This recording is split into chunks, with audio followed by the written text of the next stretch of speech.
La photo que vous voyez en face de vous, c'est une histoire très triste.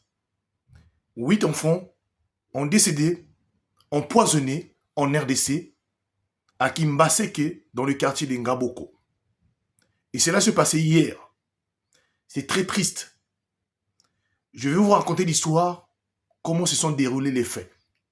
Mais avant toute chose, partagez-moi cette vidéo et surtout abonnez-vous. C'est très triste le monde aujourd'hui. On ne sait plus à qui il faut faire confiance. Parfois, la jalousie, les différends dans des parcelles peut entraîner ce genre de ces drames. Voilà, cela se passe dans le quartier de Ngaboko, à Kimbaseke. Une maman qui a ses enfants. Une maman dévouée qui, chaque matin, quand elle se réveille, elle sort pour aller vendre afin de trouver quelque chose pour nourrir ses enfants. Ces jours-là, elle ne se rendait pas compte que non, ça devait être le dernier jour de plusieurs de ses enfants. En se réveillant le matin, comme d'habitude, elle prend l'argent, elle donne à sa fille aînée. De dire à sa fille aînée de préparer, de préparer du riz afin que tout le monde puisse manger. À son retour, elle s'arrangera d'acheter d'autres choses pour manger afin que le soir, tous puissent manger ensemble. La fille aînée a écouté et la maman était partie pour vendre. Derrière, donc, elle, la fille aînée décide donc d'aller acheter du riz dans une boutique dans le quartier. Mais sauf que quand elle arrive, elle achète avec tout son argent le riz, elle ne réserve pas l'argent pour acheter de l'huile.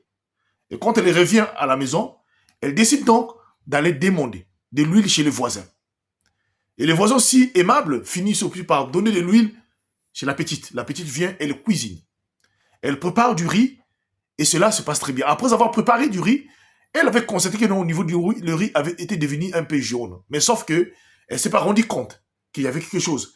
Après avoir préparé, voilà, elle sert du riz à ses frères et sœurs, donc le 8, commencent à manger ensemble. Mais après avoir mangé leur première cuillère, voilà comment 4 de ses frères tombent sur place comme des fourmis et décèdent même sur place là. Et les autres 4 là aussi tombent.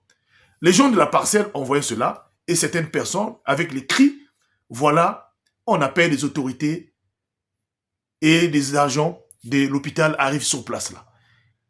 Les enfants ont été pris en charge, mais sauf que les autorités ont constaté, comme je vous ai dit, les 4 étaient déjà décédés. Il fallait chercher à rattraper les 4 qui étaient encore, qui respiraient. Arrivant à l'hôpital avec l'effort des médecins, alors voilà comment un 5e meurt à l'hôpital. Les 3 autres là, les médecins étaient en train de courir derrière leur pour chercher à les rattraper.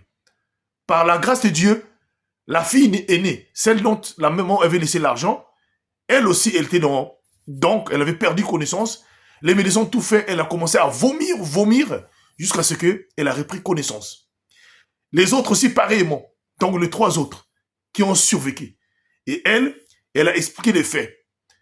Donc, l'hypothèse, les gens se posent la question, est-ce que c'est de l'huile que les voisins ont donné auprès de chez la fille, ou au moment que la fille était en train de cuisiner, est-ce qu'il y a des gens qui sont venus mettre des produits dans la marmite? Une enquête a été ouverte. Jusqu'à aujourd'hui, on ne sait pas qui est à l'origine de cela. Généralement, ces choses-là arrivent souvent dans des parcelles où les gens ont des cours communes. Souvent, ce sont des différends, des jalousies dans la parcelle. Parfois, ce sont des femmes qui disent à l'autre que je vais te montrer. Et d'autres finissent par se rendre compte, au fait, se faire justice eux-mêmes par rapport aux certaines choses. Moi, j'aimerais vous dire une chose, s'il vous plaît. Ne faites pas cela, quelle que soit votre colère. Quelles que soient les différences que vous pouvez avoir avec une personne, ne faites jamais cela, s'il vous plaît. Voilà comment les enfants qui n'ont rien fait ont été empoisonnés. Ont rien fait. Alors je lance un appel, que toutes ces personnes-là soient arrêtées, que justice soit faite. C'est très malheureux que nous voyons ces choses comme ça arrivent.